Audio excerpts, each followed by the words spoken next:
grabación y les empiezo a compartir pantalla. Ahorita se incorporan, me imagino, los demás compañeros. Déjenme, les comparto ya pantalla. ¿Se verá ya la pantalla? Sí, ya se ve, pero... Muy bien, gracias. Déjenme, entro aquí para continuar con los materiales. Aquí el correo sí entró.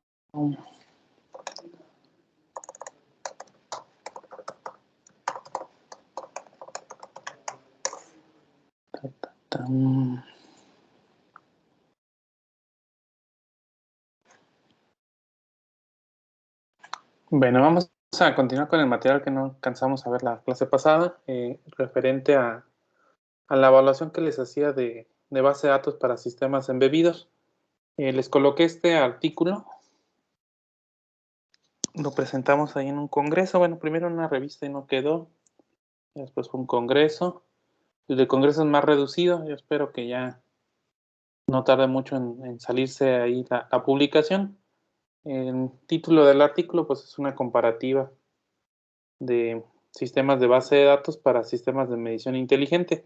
Un sistema de medición inteligente pues mide cualquier cosa, ¿no? Obviamente la parte de inteligencia radica en sus habilidades de comunicación y procesamiento de datos. Nosotros lo hemos enfocado pues a la parte de energía eléctrica, pero en realidad puede ser cualquier variable, ¿no? Servicios públicos es lo más utilizado. El agua pudiera ser otro servicio que pudiese utilizar este tipo de cuestiones. Medido, pues en el caso de agua, al menos aquí en México es muy análogo. En otros países sí ha empezado ahí a haber una digitalización. Obviamente, pues es diferente el fluido eléctrico que al agua, ¿verdad? Como medición.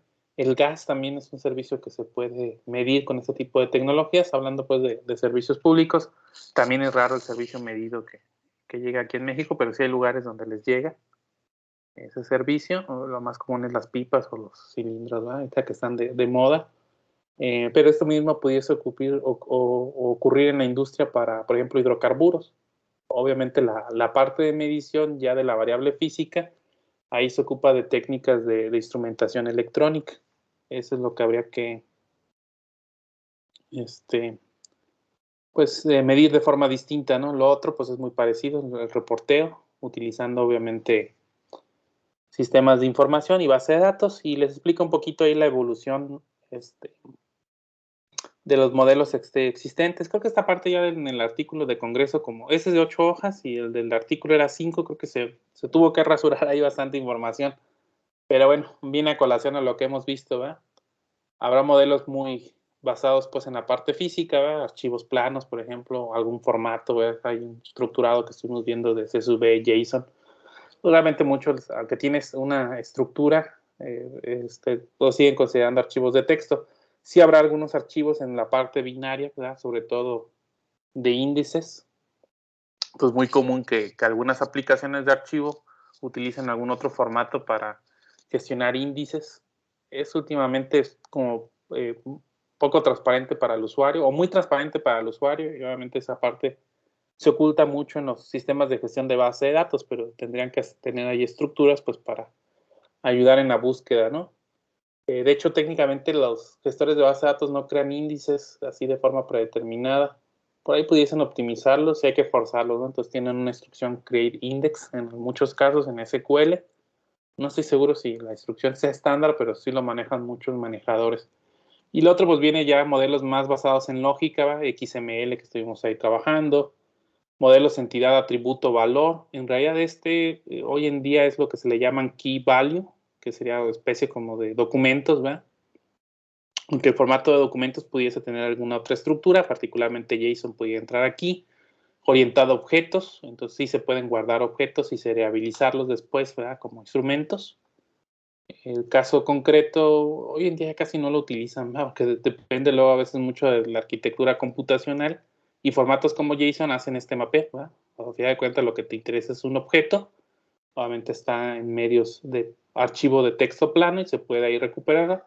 Y algunos otros modelos lógicos, ¿verdad? Relacional, que es el que se utiliza mucho en base de datos, jerárquicos y algún otro tipo de ecuaciones que vamos a describir.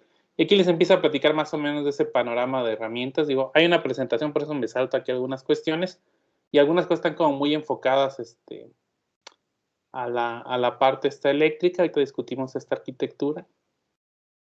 Y se evalúan ahí las bases de datos, ¿verdad? Esta no recuerdo si venían en la presentación como tal.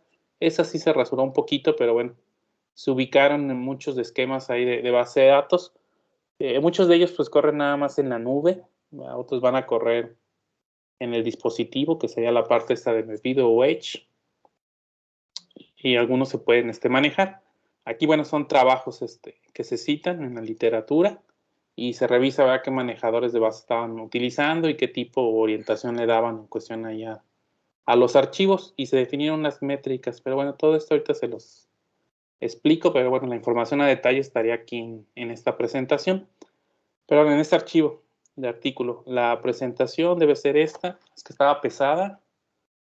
No sé, creo que la plantilla esa que dieron del Congreso estaba como muy pesada. A ver si no tarda ahorita en descargar, si la vemos. Eran como 40 megas más o menos, y ya el Moodle no me dejó subir ahí el PowerPoint. Lo debo de tener pues en algún lado ahí la máquina, pero forzosamente lo quiere abrir aquí en el de presentación. Pues aquí mismo le presentamos ya para no descargarla y volverlo a manejar, a ver si se alcanza a visualizar, pero tarda mucho. ¿Sí ven que aparece cargando? Sí, profe, todavía sigue cargando. ¿O no? Sí, y si sigue cargando, ¿verdad? Ah, Chihuahua, ahí está. Ok, la presentación está en inglés, realmente el artículo se escribió en inglés. No recuerdo si aquí se puede escribir en este congreso en español. Pero bueno, ya el artículo lo teníamos en inglés, entonces se siguió manejando, es ISGT. Eso orientado pues al área eléctrica, aunque bueno, tiene cosas pues de computación. Esta parte de red eléctrica inteligente implica pues la combinación de tecnologías de información con la parte de energía eléctrica, y de hecho se presenta ahí una pequeña motivación de la cuarta revolución industrial, las tecnologías. Creo que se los había mostrado ahora que vimos los proyectos, ¿no? Por eso me lo estoy saltando un poquito. Quizá esta parte sea interesante. Creo que también la habíamos checado, ¿no? Entonces tienen el medidor que mide obviamente variables de energía eléctrica. Va a utilizar la parte de redes de telecomunicaciones. Va a haber un centro de datos, ¿verdad?, o servidores de la empresa donde se maneja esa información. Y eso pues va a servir para hacer aplicaciones, ¿verdad?, de análisis de datos o aplicaciones para el pago de energía eléctrica.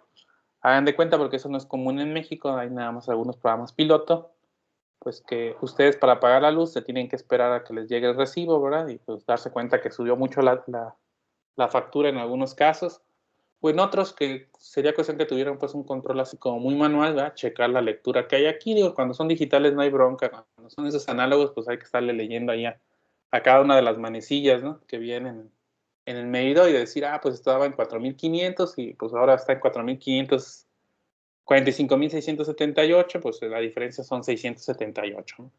Entonces es lo que tengo que pagar, y pues a ver ahí cómo está la tarifa. Aquí en tiempo real estarías viendo cómo va tu recibo. Entonces eso ayuda bastante. Igual cortes y reconexiones, estos mismos aparatos pueden llamar a que se deshabilite, ¿verdad?, si no has pagado, o inmediatamente que pagaste, pues te conectes, ¿verdad?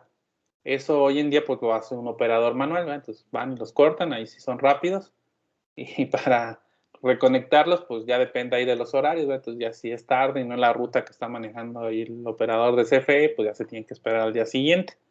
En general la CFE tiene buen servicio, ¿eh? No, eso no me quejo ahí. Pero bueno, ese tipo de cosas pues son lo que hoy en día hacen estos medidores. Obviamente ese tipo de cuestiones de las lecturas que están aquí o que pudiesen hacer esas llamadas remotas, pues lo meten en problemas de ciberseguridad, que es lo que nosotros centramos mucho de este trabajo. Y para esas lecturas pues ocupan de almacenamiento de datos, obviamente un almacenamiento de datos aquí y un almacenamiento de datos acá en los servidores, ¿no? Vamos a ver que hay infraestructura intermedia aquí donde se almacenan pues los datos. Entonces hay algunos protocolos y hay cierta tecnología para hacer eso, particularmente esta que le llaman AMI o infraestructura de medición avanzada, lo que funciona mejor. Desde el punto de vista computacional, pues nosotros tenemos el medidor donde se conectan dispositivos eléctricos, ¿va? De consumo. Pudiese haber sistemas de generación de energía distribuida, como paneles fotovoltaicos. Esos, pues en lugar de consumir, producen. Entonces el medidor debe de medir estos dos. Algunas instalaciones todavía como que las separan, hay un medidor para consumo y otro medidor para producción, pero en realidad los medidores hacen eso hoy en día. Eso era pues porque no tenían la comisión ese tipo de cuestiones. Todavía no es común aquí en México porque el usuario final se empiece a manejar los paneles fotovoltaicos, que son más baratos, que todos los aerogeneradores son más caros y menos consumo de energía. Ocuparían vivir en una zona alta y que haga aire para que funcione más o menos. Todavía no son ahí accesibles. Están bajando de costos y no hay políticas ahorita públicas que incentiven energías renovables en México. Entonces yo creo que eso se va a frenar al menos este sexenio. Pero por ejemplo en Europa, particularmente en Estados Unidos, ya el usuario final lo empieza a utilizar. Hoy en día en México son pequeñas empresas que los han estado manejando, ¿no? Y quizá ahorita muy politizado el asunto, ¿no? Con los Oxxos y no recuerdo qué más empresas hay que no pagaban energía, ¿no? Incluso creo que la comisión les tenía que pagar, pero pues en realidad ese es el esquema. Pues si produces más energía que la que consumes, por lo justo es que se te factura a tu favor. En teoría, para el usuario final eso no es común porque en general pues va a haber horas picos que no tengas tú la demanda, ¿verdad? Que ocupas de energía. Entonces ahí pues está el suministro que genera el proveedor de servicio eléctrico, que ahorita es la comisión y no se ha abierto, pero por lo ideal es que hubiese otro proveedor. De hecho, es un problema en México. En algunos lugares tú sí puedes escoger con quién conectarte a energía eléctrica, pues lo mismo que hacen con su proveedor de servicios de internet, ¿verdad? Entonces, si el Telmex está muy mal ahí donde viven y hay megacable, ¿verdad? Pues hay competencia, pues te vas con un megacable o con otra cablera o otra empresa. Aquí en Luz no, entonces aquí se tiene uno que amolar, ¿verdad? Entonces la comisión no es la comisión, o te abasteces tú de energía, ¿verdad? Pero pues si no está esa potencia, o es la noche, ¿verdad? Que es particularmente lo que tiene, o ya se nubló, ¿verdad? Entonces esas energías pues son muy intermitentes y causan esos detalles. Hablando de telecomunicaciones, pues aquí se junta una pequeña red de área local que le llaman HAN, porque está en el hogar, pero podría ser de edificios, si viviéramos pues en un edificio de varios niveles, oficinas, o bien podría ser una YAN, si estuviera en la industria. ¿Qué es lo que va a cambiar? Los dispositivos que consumen o producen energía. Entre esos generalmente se comunican por redes de sensores. Aquí hay redes de sensores. El Zigbee, que es una variante de Bluetooth. ¿Cómo se llama? Ahorita se me fueron los nombres de estas redes de sensores. Low WPAN, que es ahí una red de área personal de baja frecuencia. Ahorita está manejando mucho las redes de sub 1 GHz, o sea, redes de radio, porque esas son radio, de radiofrecuencia. De hecho, vamos a ver que se van a utilizar también mucho acá. Como el espectro se empezó a saturar el de 2.4 y el de 5, y ya casi nadie utiliza el espectro de 900 MHz, por ahí más o menos, que era el que antes utilizaban los teléfonos esos inalámbricos de casa y muchos aparatos. Pues ahora como que está de moda otra vez y ese espectro menos saturado, ¿verdad? Ocupa menos potencia, esa también es la realidad. A frecuencias más bajas, pues menos potencia, menos energía, menos consumo. Entonces esas tecnologías se comunican y pudiesen funcionar cosas interesantes aquí en el hogar. Entonces ya pues saben que hay estos, ¿cómo se llama? Refrigeradores inteligentes, y hace poquito incluso, no recuerdo si LG o qué fabricante sacó ahí la lavadora que maneja inteligencia artificial. ¿Por qué es importante? Pues eso, básicamente por los consumos de energía, ¿no? Que les genera. Aquí en México la tarifa residencial es plana, entonces al igual, lo único que sí cambia es por cuestión de demanda. Entonces, si ustedes consumen poquito, pues incluso tienen hasta subsidio, ¿no? Si consumen medio, ya les empiezan a cobrar un tabulador diferente, dependiendo ahí de los kilowatts que estén consumiendo. Y si se pasan de esa demanda, ya no les dan subsidio, que es demanda alta, y aparte les cobran más, entonces se vuelven las tarifas muy, muy grandes. Básicamente va por clima, más que sea un área residencial. Aquí en energía eléctrica no. Creo que el agua y otros servicios sí son así como que tu colonia está categorizada como media alta, esa es una tarifa, entonces tú vives en una casa, una colonia pues, clasificada como pobre, pagas menos y cosas por el estilo, ¿no? Pero energía eléctrica no, más bien va por temperatura, entonces aquí en la ciudad de Morelia es cierta temperatura, en los lugares más cálidos es otra. En teoría debería ser más barata porque van a consumir más energía, donde hace mucho calor, van a ocupar cosas como aires acondicionados, van a ocupar obviamente lavadoras, etcétera. Y si te cobran la luz más cara en la parte de horas pico, pues evidentemente que vas a preferir algunos dispositivos, sobre todo los de alta carga de consumo, utilizarlo cuando la energía esté más barata. Entonces, hoy en día estos medidores también hacen las funciones de algo que le llaman sistemas de gestión de energía. Entonces, el aire acondicionado es uno de los más clásicos, entonces pues llega un momento en que se puede apagar o climatizar, ¿verdad?, de buena forma para que no consuma tanta energía. Entre esos aparatos se comunican formando lo que le llaman una red de área vecinal. Típicamente es radiofrecuencia o alguna forma pues de ahí para poderse comunicar. Hay aparatos intermedios que les llaman concentradores o colectores de datos. Esos van a ubicar, a veces es más barato que esos no se conecten directamente a internet, sino que sea un aparato el que se comunique en ellos y después de ellos lo transmitan o lo transmitan a otra arquitectura. Puede ser incluso por el mismo cable. En la comunicación de datos le llaman Powerline Telecommunication o Communication, nada más que luego cuando lo abrevian así, PLC, pues es otro tipo de cosas en electrónica, ¿va? Los controladores lógicos programables. Entonces, mucha gente más bien le llama PLT, pero sobre el mismo cable de datos pueden hacer comunicación. De hecho, muchos de los extensores que hoy en día venden para internet, pues ustedes conectan un extremo, ¿va?, de ese aparato sobre su cable módem, o como les llegue ahí el módem, su señal, por donde ustedes quieran, de su otro contacto, mientras estén en el mismo circuito eléctrico, sacan el otro extremo y a partir de ahí ya tienen internet. Y ya lo que hacen es que ese otro extremo generalmente tiene un repetidor, ¿verdad?, inalámbrico. Entonces eso extiende su señal y ya no están tan caros. Entonces puede ser una buena solución si no les llega el internet, ¿verdad?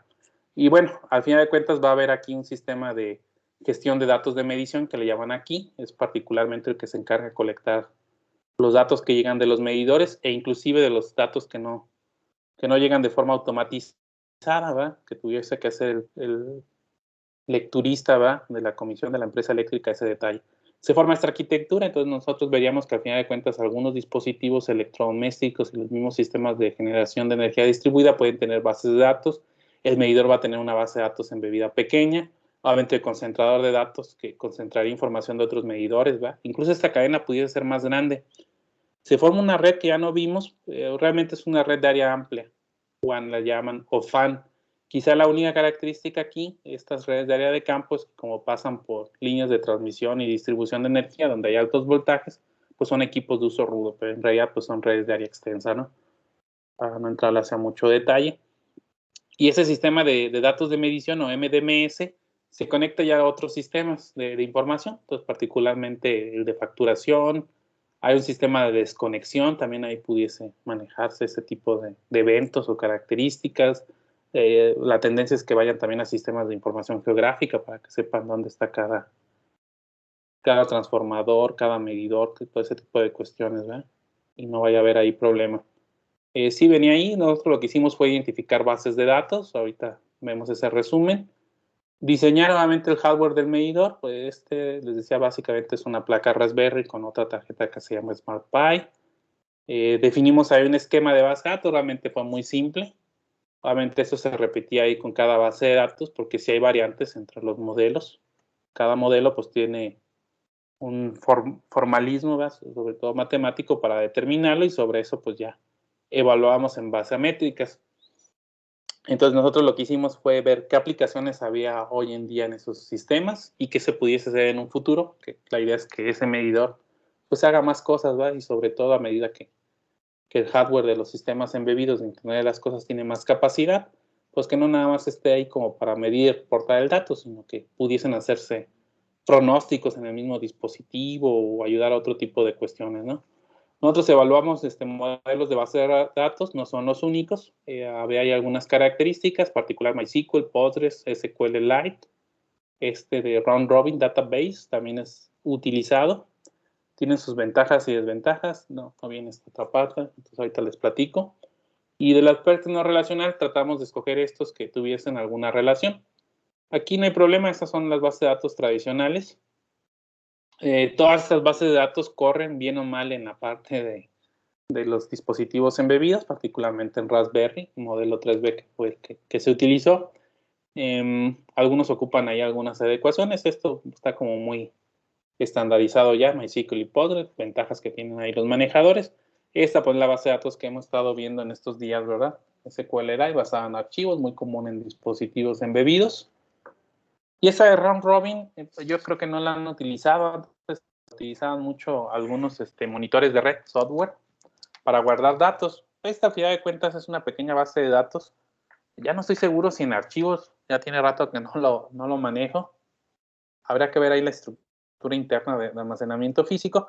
Pero eso lo que tiene es una dimensión finita, entonces tú le defines un tamaño, que eso sería común, a lo mejor dicen un mega de información, pues es nada, ¿verdad? Pues sí, no es nada para una computadora, pero para un dispositivo embebido eso puede ser mucho dato, y sobre todo si pues ese sistema embebido, ese hardware ya tiene rato, pues eso puede ser mucha información, pero vamos a ponerle en un mega, ¿no? Que es algo así como más o menos razonable. Pues se va a empezar a llenar, ¿verdad?, de lecturas. Esta base lo que tiene, al ser round robin, pues recuerden que es circular, entonces termina el último dato y sobrescribe el anterior, entonces ahí nada más, cuidando de tener un respaldo al exterior, pues pudiese tener la base de datos histórica. Esas bases de datos les ayudan mucho, igual lo pueden implementar en PC. Que recuerdo que trabajaba así era el Cactis, creo que ya ni se utiliza esa distribución. Hay otro software, ¿no? Nagios y cosas por el estilo que les ayudan a monitorear red. Entonces aquí lo que se hace pues es ir guardando datos, ¿va?, del flujo de red, pensando en ese tipo de aplicaciones, ¿no? Entonces llega un momento pues que, pues a lo mejor si eso sí te da, no sé, para guardar una semana, un mes, ¿no? Y ya después pues esos datos se van perdiendo, ¿no?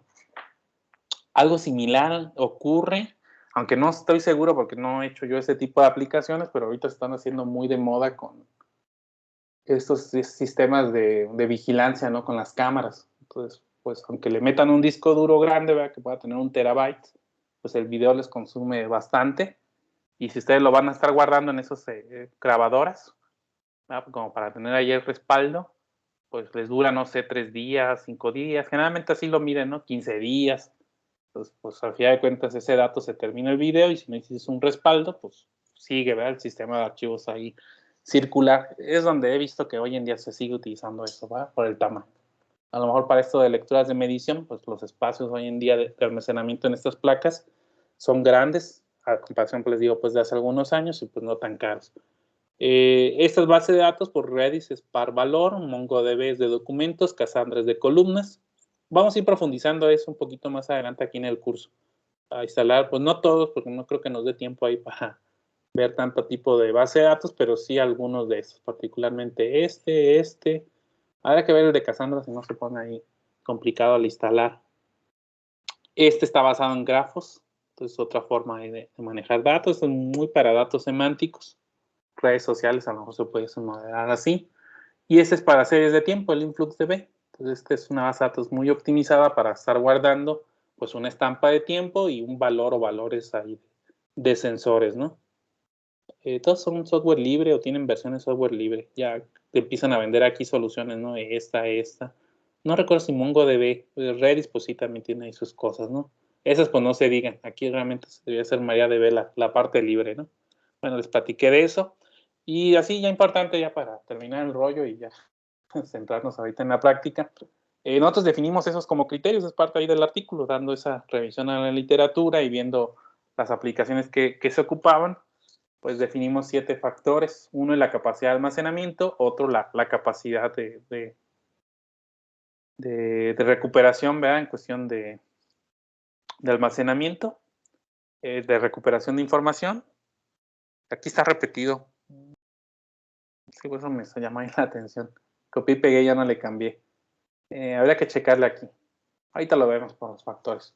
Las funciones que tuvieran de utilería, cómo manejan ciberseguridad y APIs que tengan en este caso pues para programar, ¿verdad? Porque al final de cuentas, pues sí, ahí está la base de datos y a lo mejor se puede acceder ahí con la shell o con el programa que tengan manipular datos, pero pues nos interesa eso, pues hacer uso, ¿verdad?, de esos datos. Recapitulo un poquito esto porque va pues en relación con la materia que estamos manejando. Y nosotros definimos un coeficiente de evaluación o de acceso a las bases de datos, dándole ponderación a cada uno de ellos. Entonces, esto de capacidad de almacenamiento le dimos un 15%, la velocidad de almacenamiento pues, un 30%, la recuperación de la información un 25%, y ahí nos va a faltar, porque hasta aquí estaría aquí. Esa es función de utilidades en inglés, programación, otro de ciberseguridad. Fíjense, no está completo, deben ser 7 factores. Bueno, para revisarla ahí, ¿qué le quitamos? Algunos resultados, ¿no? Esto de capacidad, límites, pues vimos en la literatura que había. Obviamente, algunas no eran muy específicas ahí para las placas o los sistemas embebidos. Pues asumimos lo que venía. Las que hay no pues no encontramos o no era claro, pues no lo colocamos pues, para no decir mentiras, ¿no? En el caso, por ejemplo, de MySQL, y obviamente pues esto ya tiene, en realidad este es un trabajo que inició pues desde 2018, en la práctica sí se terminó bien en 2019 y se escribió en 2020, esa fue como la última actualización, ya no se volvió ahí a actualizar, pudiese cambiar un poquito. 16 terabytes es lo que le pueda soportar MySQL en este formato InnoDB, o 4 gigabytes en MyISAM, que es el que viene creo por default. Ya casi no lo están utilizando esto, ¿no? Y más bien manejamos esto. Hay variantes en cómo se manejan la información. MySQL en MariaDB es muy común que si no se cierra bien, por ahí se pierden archivos. Hay que hacer ahí circo, maroma y teatro para andar recuperando información. Postgres documentado 64 terabytes. SQLite decían que 140 terabytes. Esto habría que checarle, a ver si no es mentira. Eso en teoría, pues por el tamaño ahí del archivo, ¿no? Pues como esa es una base de un solo archivo, pues dicen que hasta 140 terabytes. Habría que tener pues un disco duro de ese tamaño para ver si efectivamente funciona, ¿verdad? Y que también funciona. De esa RR2, pues no encontramos. Redis 3 GB por dataset como conjunto. Mongo igual por nodo, que al final de cuentas sería como por proceso. Cassandra 5 terabytes también por nodo. Muchas de estas bases de datos pues, se configuran para estar distribuidas. Y de las últimas dos, Node y InfluxDB, no encontramos tampoco. Velocidades, bueno, estas velocidades que ustedes van a ver de 9.7 minutos, que es cuestión de almacenamiento. Corrimos un script, no recuerdo si todos estuvieron hecho en Python, creo que sí, todos tenían interfaces para Python. Habrá que checarle. Y bueno, este fue parte también del trabajo de un chico de la maestría en ciencias en ingeniería electrónica. Algunas pruebas sí me tocó ya a mí agregarlas, que no lo hizo para todos los manejadores, pero bueno, ya con el paso del tiempo pues estaba la metodología, nada más era cuestión de volver a correr. Y lo que estábamos registrando era 1.200.000 registros, me parece. Entonces este era el tiempo que tardaban en registrarse, esos tiempos. De generar eso, entonces se supone que era el mismo programa, obviamente cambiamos las estructuras o las formas de conectarse a la base de datos y daban esos tiempos. Con estas tablas, pues al final de cuentas empezamos a manejar la ponderación, se van a rankear al final, ahí de valores, velocidad de promedio de recuperación. Aquí era una consulta simple, habría que checarle aquí, sí, porque esos tiempos van a decir, pues no se comparan a lo que está acá. Acá era un select, si mal no recuerdo, unos cuantos datos, ¿no?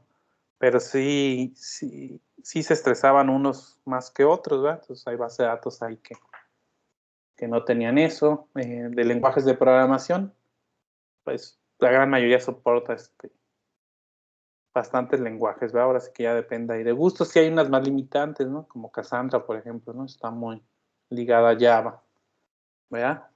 Y algunas que son propietarias, pues le empiezan a abrir, pero en la práctica está esos lenguajes. Ya realmente nosotros no hicimos ahí tanta prueba de si efectivamente, pues con los lenguajes que están, realmente funcionan, ¿verdad? Pero en teoría supondría que, por ejemplo, el SQLite, pues tiene ahí un montón, ¿verdad? De los que más tiene ahí soporte de lenguajes. Habría que ver, ¿verdad?, qué tan fácil se instalan ahí las bibliotecas y si efectivamente no funciona, ¿no? Porque esto de manejar conexiones a base de datos luego a veces sí se vuelve complicado en algunos casos. Se rankeaban, no estaban ahí toda la información, pero sí están fíjense, no, más bien ya la última versión no fueron 7, fueron 6 valores, lo que estoy checando. Entonces sí estaba bien ahí la fórmula. Es que originalmente eran 7 y creo que luego nos hicieron un comentario que algo se repetía y ya nos tocó quitarle. Y cada una pues se rankeaba del primero, ¿va? Entonces aquí como conclusión, pues si recuerdan el que tenía más información era SQLite, según pues lo que investigamos, ¿no? Por ejemplo, Redis es muy buena para velocidad ahí de almacenamiento, ¿no? Y a cada una se le fue poniendo esos valores y a eso se le asignaba un porcentaje. Y llegamos a estas conclusiones ya como valores definitivos, ¿verdad? Bueno, esto es en escala de 0 a 100, ¿verdad? Ahí nos la rankeamos y ahí estaríamos viendo. El mejor fue Postgres, igual también para las aplicaciones que estábamos utilizando, pues muy orientado a base de datos relacionales. Le siguió cerca MySQL, entonces yo me quedé ahí con la idea de que no porque sean base de datos no relacionales, son mejores. Hay que ver el tipo de aplicación. Mucho de lo que corríamos sí. Redis es buena, InfluxDB es muy buena para lo que estábamos haciendo de guardar datos de consumo, producción de energía eléctrica. MongoDB también tiene ahí sus cosas. SQLite, ¿verdad? Por la parte ahí de facilidad de uso. Y sí, pues la más limitante fue esta. La de grafos, el problema es modelarlo, que los problemas se agrupen ahí. Entonces, para ese tipo de aplicaciones pareciera que no es muy buena. Técnicamente la metodología debería servir pues para evaluarlas en otros contextos. A pesar pues de estos detalles, pues nosotros vimos que ese es una buena relación, ¿verdad? Para las aplicaciones. No ocuparíamos algo complejo, realmente para mucho de lo que estamos haciendo. Sí tendremos que evaluar si efectivamente en el medidor pues se van a hacer tantos registros, ¿no? Esos 2 millones que decíamos o 1.200.000, ¿verdad? Que se cargaban, pues difícilmente se va a estresar la base de datos del medidor. Sí, probablemente ese tipo de carga sí pueda ocurrir en la nube, ¿no? Entonces, obviamente hay manejadores un poco más robustos, ¿no? Y esta, pues concluimos que era buena, ¿verdad? En el sentido del espacio limitado. Entonces, como son base de datos circular, se acaba el espacio y podemos seguirle, ¿no? Redis, pues es buena para insertar datos, lo que comentábamos de las series de tiempo. Caso de Java también tiene ahí sus cosas con Cassandra y Neo 4J. Quizá también ese fue un detalle que esas no estuvieran tan bien evaluadas. Entonces el hecho de que esté una capa ahí de Java, pues sí las hace muy portables, pero también las hace muy lentas, ya sobre todo cuando son aplicaciones como muy exclusivas. Bueno, entonces les dejo ahí el archivo para que con más calma le leamos. Estábamos viendo aquí la parte de SQLite Browser, ¿verdad? Les dije que se lo descargaran si querían tener un cliente gráfico. No sé si de lo anterior tuvieran alguna pregunta o comentario.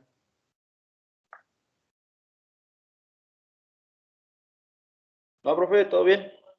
Ok. Te digo, esta pues sí es de interés, ¿no? Sobre todo por la parte del almacenamiento de datos y un poquito de recuperación. Vamos a ir mezclando prácticas, tanto de archivos como de base de datos o sistemas, ¿verdad? Que nos permitan manejar aquí en el curso un poquito de procesamiento, aunque no es el enfoque.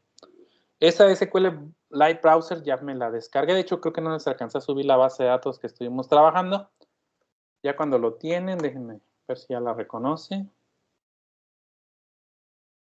Como que todavía no la ejecuto, ¿verdad? Entonces a lo mejor por eso me da la página, ¿no? Para buscarla. Pero bueno, en teoría lo tengo en mis aplicaciones.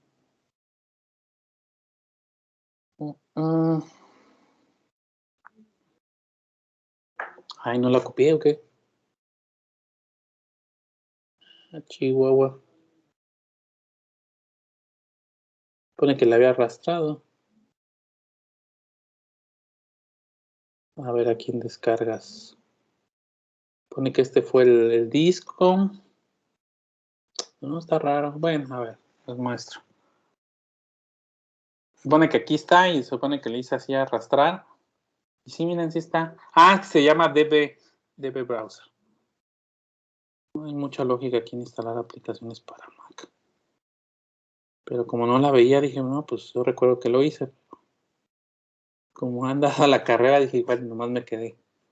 Que estaba ahí pensando, ¿no? Acá está, DB Browser for SQLite. En Windows creo que les genera ahí en el menú de inicio. Déjenme ver si no marca detalle. Aquí podemos crear, ¿verdad? La base de datos desde cero, partiendo de estructura. Yo le voy a dar a abrir base de datos porque ya habíamos hecho una de ejemplo, si mal no recuerdo. Y creo que se guardó En la carpeta aquí, ¿verdad?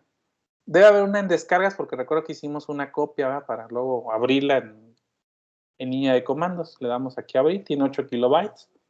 Tablas que teníamos, pues esta de personal, ¿verdad? Con sus campos. Si tuviera índices, vistas y disparadores, puedo agregar. Hay mucha forma de dónde manejarlo. En cuestión de estructura, pues chequen, puedo crear una tabla, puedo crear un índice. Creo que aquí los índices sí tienen una extensión, o sea, un archivo ahí aparte. Esa es la información que le insertamos, ¿no? Creo que puedes duplicar uno. Y yo la verdad no he utilizado mucho el cliente aquí, visual, ¿no? Pero entendería pues que uno le mete datos. Sí, para ver datos, sí, porque luego a veces verlo así en modo texto luego se complica un poquito, ¿no? Y está para ejecutar el SQL.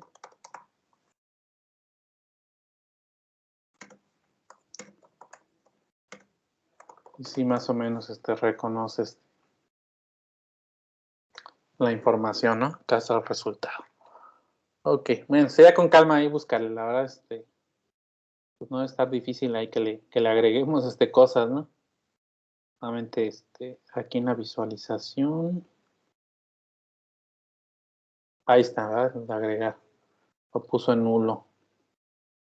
4. Ponerle Pedro. Y ese que gane más poquito. Entonces ese ya debió haberse guardado ahí los archivos. Obviamente le da uno cerrar base de datos para que no haya ahí problema. Técnicamente, si este programa lo está abriendo, no debería de dejar escribir. Sería cuestión pues de hacer ahí las variantes, ¿no? Entonces, bueno, es un pequeño cliente gráfico, no consume ahí mucho espacio, les puede ser ahí de utilidad. Nada más para cerrar esto. Les puse, bueno, esto de CSV con SQLite. Ahorita vemos manejo de importación de datos. Déjenme ver si nos da tiempo. No es complicado la rutina. Vamos a ver que va a ser muy sencillo importar y exportar a CSV. La idea es tener compatibilidad de formatos. En esta que dice SQLite con Python, pues vienen varios tutoriales. Voy a poner nada más uno. De cómo manejar ahí la API para acceder. De hecho, pues estos comandos son los que vamos ahorita a manejar. Lo voy a manejar en Google Colab. Nada más antes de manejarlo en Google Colab. Ustedes pudiesen manejarlo en Python. Ya la primera práctica ya la coloqué, pero déjenme les avanzo un poquito más para explicarle, ¿verdad? Cuando ustedes abren el shell, ¿verdad? Aquí de su Python, ustedes le pueden poner en este caso SQLite, que es la biblioteca. Si no truena es que la tienen instalada. Obviamente, si yo le pusiera SQLite 4, pues ahí me marca un error. Generalmente esos errores cuando importan bibliotecas es porque no existe ese módulo, ¿no? La recomendación, creo que ya las últimas versiones de Python, no sé si se la acaban de instalar no hace mucho, ya viene con un instalador automático que es el pip o pip3, dependiendo ahí de las versiones. Ustedes simplemente le dan pip install y estaría instalando la biblioteca. Entonces esto pues yo en alguno ya lo he manejado o algún software que instalé ya hacía uso de la dependencia y lo instaló. Obviamente ahí me marcó error, ¿verdad? Porque dice que se ocupa pasarle más parámetros. Esto prácticamente es como el comando yum, el apt-get, ¿verdad? El RPM y demás gestores de paquetes que tiene Linux. Muy específico porque eso sí nada más van a instalar paquetes de Python, particularmente las bibliotecas. Habría que ver si la biblioteca se llama como se está importando. Típicamente esa sería de ser la forma de manejarlo, pero en algunos casos cambia. Entonces, si ahorita ustedes van a querer correr, habría que checarles si sí tienen instalado esa biblioteca. Si les marca error. En Google Colab no hay problema porque muchas de las bibliotecas ya están instaladas. Y bueno, como es una base de datos de archivo, pues ahí se va a generar nuestra base de datos, ¿verdad? Ya nada más cuidar de si esos datos que tenemos son de interés, pues hacer la descarga, ¿no? Entonces le voy a poner aquí prueba de SQLite. Se los comparto para que lo tengan. Voy a ponerle aquí un texto. Me pongo así nada más la documentación, ¿verdad? Rápida. Manejo de SQLite con Python.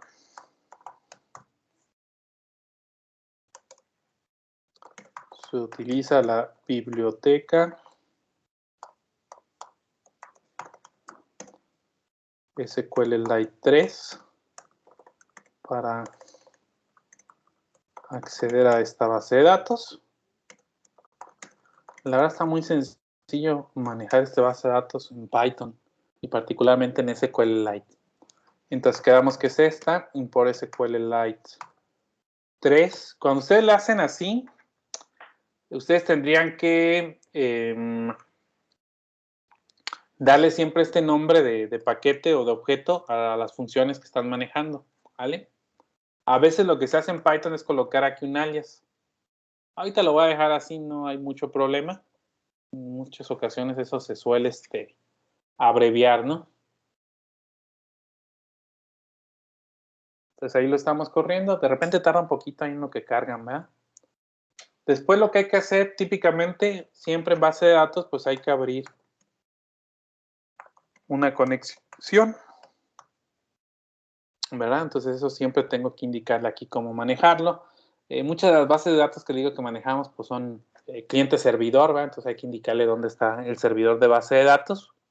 El cliente pues va a ser la aplicación que estamos desarrollando. Le ponen aquí con o con así con una N nada más de connection, ¿verdad? En inglés le pones con doble N, pero en realidad pues es cualquier nombre que le quieran usted dar. Lo que sí es importante es ¿verdad? El módulo, la biblioteca que estamos manejando. Entonces, como le pusimos SQLite 3, así tengo que invocar las funciones. Y la función realmente la que hace es connect. Y bueno, aquí pues nos está ayudando un poco la sintaxis. No recuerdo cómo les puse a la otra. Pero vamos a ponerle, pues igual en inglés, creo que en inglés no lo manejamos, ¿no? TestDB. Así se va a llamar nuestra conexión. Típicamente, si pudiésemos manejar lo que vendría siendo el cacheo de errores, ¿verdad? Un try un catch o alguna forma ahí para manipular los valores. Ahorita lo voy a omitir. Recuerden que los programas en Python si truenan, pues ahí se quedan. Entonces, y más ahorita que lo estamos corriendo en una nota, pues va a existir ese problema. Técnicamente todavía no lo he corrido, pero al momento en que yo hago eso, después de conectarme, debiese haber creado la estructura del archivo, aunque estuviera en 0. Entonces vamos a ver aquí la pestaña esta de archivos. Se supone que aquí en mis datos no tengo nada, ¿verdad? Bueno, está la carpeta nada más de datos de ejemplo. Le voy a dar conexión. Ahí ya se conectó y le actualizo, ¿no? Entonces ya está la base de datos, TestDB. Esta, por lo que hemos conectado, como trabaja pues Google Colab, este tipo de archivos desaparecen. Entonces, si tiene datos de importancia, digo, ahorita no hay tanto problema, sí habría que descargarla. Los archivos fuentes se van a quedar e incluso quedamos que estos resultados que da aquí abajo, pues en realidad ya es un texto, ¿verdad? Quedamos que este formato pues se exporta, ¿verdad? El formato de INB, pues en realidad es un JSON, ¿no? Donde sí vienen códigos, vienen comentarios en Markdown y los resultados va de correr el código, pues se guardan en una celda, entonces realmente esto pues ahí se queda y ahí se va a quedar su hoja. Pero si está corriendo en ese momento, ¿va? Y dura mucho tiempo, pues quedamos que también no hay certeza ahí de manejarlo. Igual instalamos ahí el Jupyter Notebook para que los tengan pues local, ¿verdad? Porque también aquí es el detalle, ocupan internet, ¿verdad? Entonces, si no tienen internet, pues no van a acceder a las hojas de Google Colab. Pero bueno, por simplicidad y para no andar instalando cosas, pues esa es la opción. Vamos avanzando un poquito en el curso y vamos viendo algunas otras herramientas, ¿no?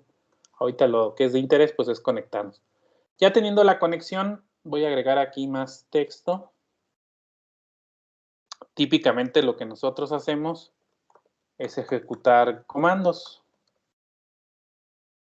Aquí le voy a poner con connect, ¿verdad? Que la ponga ahí en cursiva de SQL. Para eso está la función execute,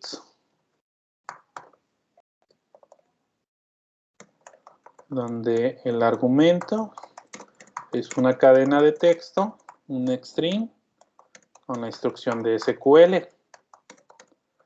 Muchos gestores diferencian entre funciones, ¿no? Entonces, algunos le van a llamar execute cuando hacen más hacia el DDL, ¿verdad? La definición de datos. Digo, ahorita, pues, esa base de datos está vacía, hay que crearle una tabla, ¿verdad? Con DDL. Y otros hacen diferencia a los que devuelven datos, ¿no? Como el caso del select, ¿no? Que es la más típica, ¿no? Ese, pues, en lugar de devolverte, aquí, pues, en teoría, estas funciones del comando, pues, te ejecuta habría que ver la implementación de Python. No estoy ahí tan seguro, pero típicamente te devuelven un valor, ¿verdad? Numérico. Entonces, no sé si 0 sea que esté bien o diferente de 0 y un valor. Típicamente en algunas instrucciones como el insert, el update y el delete, pues es el famoso contador, ¿no? Entonces, si tú haces un insert, ¿verdad? De datos, pues te va a devolver una tupla como resultado, ¿no? Generalmente lo que devuelve ahí el gestor cada que hacemos consultas, ¿no? Entonces, pues vamos a meterle aquí código. Vamos a darle cont, que es la variable, execute.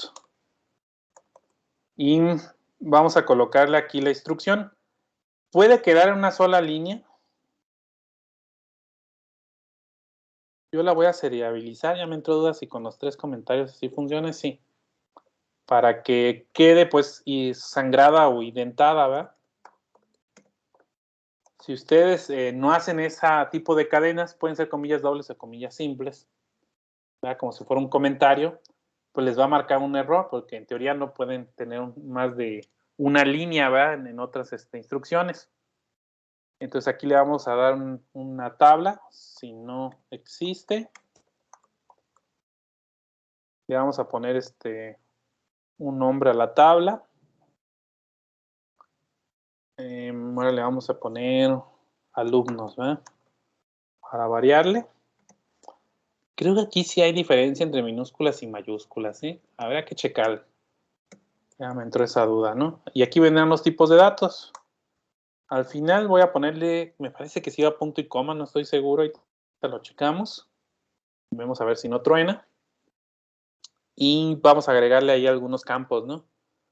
Un ID de tipo entero. Creo que sí se puede ver abreviaciones. De hecho, creo que la clase pasada le dimos ahí con abreviaciones, ¿no? Le vamos a poner un nombre. Creo que utilizamos varchar la vez pasada, pero bueno, está el tipo text, ¿verdad? Tipo memo. Y le vamos a poner una calificación. No recuerdo si el tipo de datos aquí se puede manejar como decimal, flotante. A ver si no nos da aquí problemas. Pero bueno, vamos a dejarla hasta ahí, ¿eh? Está ahí en la definición. A veces lo más común es crear, ¿verdad? La tabla desde el origen. Aquí ya me marcó un error, ¿verdad? Ah, esta de acá.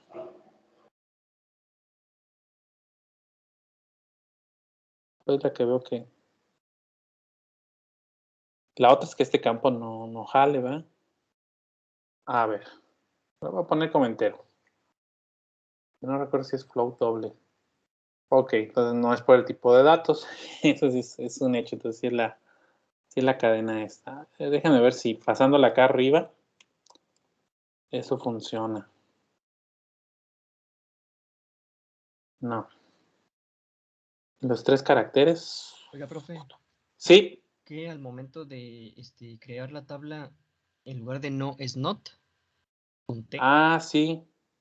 Oye, sí, tienes razón. Exacto. Sí, y de hecho me dice, va acerca del no. A ver, entonces la dejo como estaba.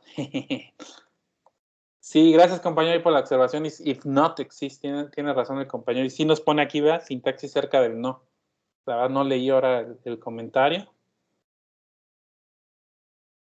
Ahí está. Típicamente lo que se hace es llamar a una función para que esto sí lo vuelque a memoria. Y cuando vimos archivos le dábamos el famoso flush, no sé si recuerdan. Aquí realmente el comando que se ejecuta es el commit.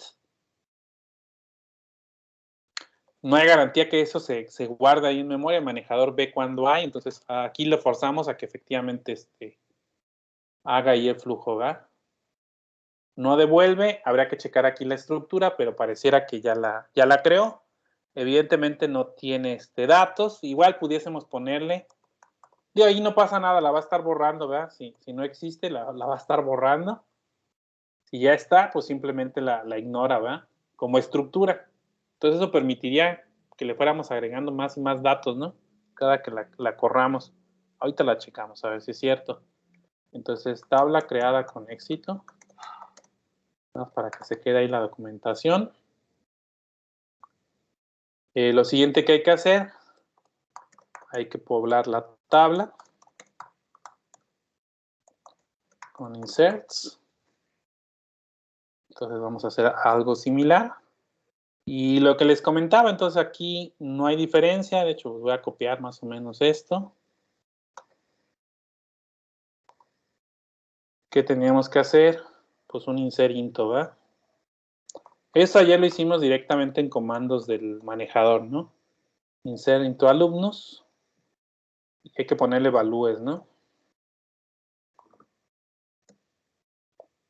Incluso así pudiese quedar en una sola línea, ¿no? Pero bueno, habría que checarla aquí. Valores 1.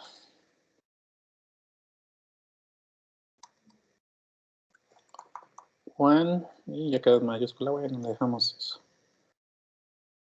Como es compa del profesor, pues él sí saca 100. Vamos a poner otras 2 más.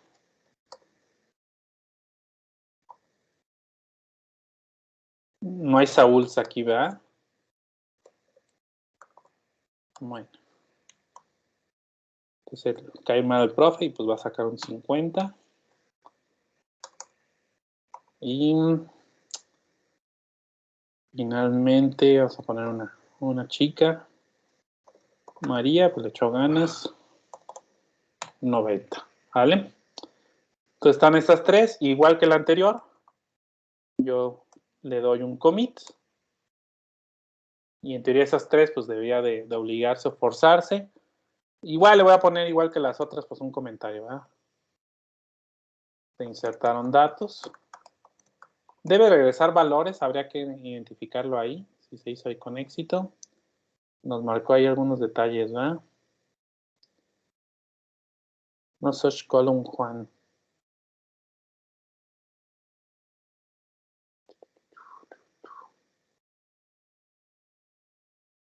Ah, ok, ya. Es que es carácter, no es texto. Sí. Entonces aquí, pues si utilizan comillas dobles, que fue en nuestro caso, pues esos van con comillas simples. Eso sí, colóquenlo, porque si no, eso es un error de sintaxis. O la otra es utilizar contradiagonales, ¿no? Vamos a darle. Se insertaron los datos, entonces ya está. ¿Qué había que hacer por último? Vamos a consultar los datos. Entonces, esperaría que hubiese 3 filas, ¿verdad? Con un select. Y como lo habíamos comentado, pues vamos a estar manejando el mismo connect, ya no copio, el execute. Entonces aquí les hace todo prácticamente. Y vamos a darle así. Quieren la misma línea ya para no hacerlo. Sí le recomendaría, sobre todo, si son consultas así con muchas variantes, ¿verdad? De campos, cosas por el estilo, que las fueran dando un formato, ¿verdad? De línea larga que le hicimos. Incluso esto es sincero, a lo mejor por simplicidad en una línea cabe, ¿no? Se lee asterisco from.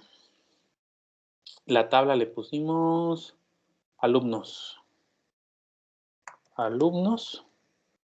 Entonces eso se va a quedar guardado, pues en un cursor. Entonces aquí sí es importante guardarlo. Recuerden que eso regresa a una relación, una tabla, ¿verdad? Pudiese ser nula, pues no tiene datos, no existe o hay un error. Pero en realidad con esa iteramos, ¿verdad? Y la forma de hacerlo aquí, pues esos ciclos for ayudan mucho en estas colecciones, ¿verdad? Que tienen varios datos. For le vamos a poner fila en cursor. Entonces esa fila como variable va a tener cada uno de los registros que vamos a estar manejando a cada una de las tuplas. Voy a darle aquí un tabulador. Y ahorita para no darle mucho formato, que ya casi estamos en hora, nada más la vamos a imprimir ahí fila. Vamos a ver que eso lo va a generar, no recuerdo si como una tupla en Python o como una lista, pero bueno, ahorita nos damos cuenta cómo lo genera. Yo les recomendaría que siempre, bueno, acá lo checamos y ahorita la cerramos. Entonces ejecutamos la consulta. Me mandó un error. ¿Por qué me mandó el error? Por fila incursor. Ah, perdón, es que por los 2 puntos, ¿verdad? Son un for. Ahí está. Lo maneja como una tupla. Entonces, una tupla, nosotros lo vamos a ver que inicia con asteriscos y es inmutable, a diferencia de la lista. Las listas son con paréntesis cuadrados. ¿Vale? Entonces, sí están ahí los valores que estuviéramos. Pues no tiene llave, entonces técnicamente si corriera esto de acá,